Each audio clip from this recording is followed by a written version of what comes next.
Where are they? Asks these people outside a court in Buenos Aires. Their question is directed at the former military officers on trial for human rights abuses committed during the dictatorship in the 1970s and 80s. Liliana Furio's father, Paulino, was an intelligence military chief during the dictatorship, who's under house arrest.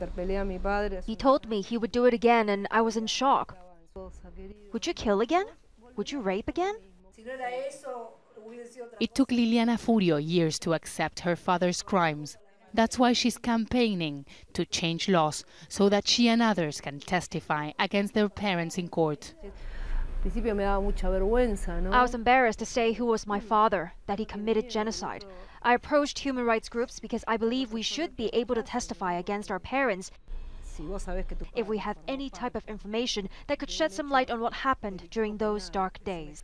Argentine legislation prohibits sons and daughters from testifying against their parents in court, and that's why a group of people whose parents were members of the military during the dictatorship are hoping to change the penal code only in cases where human rights abuses have been committed. They believe that their testimony can help shed light on what happened to thousands of people that were killed at the time. And it's not just finding their remains that victims want. It is also finding the babies who are now adults, born to mothers who disappeared.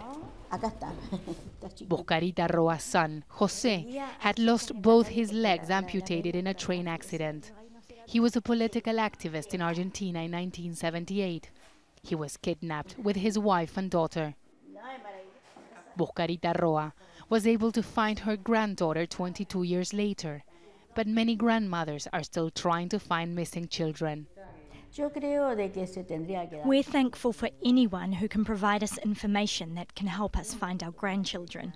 Even if it's my son who did something wrong, he deserves a trial. But stealing his daughter? I don't understand how these monsters can continue to stay silent.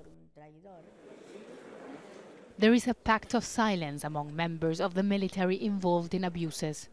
That's why information is precious for those trying to find their loved ones.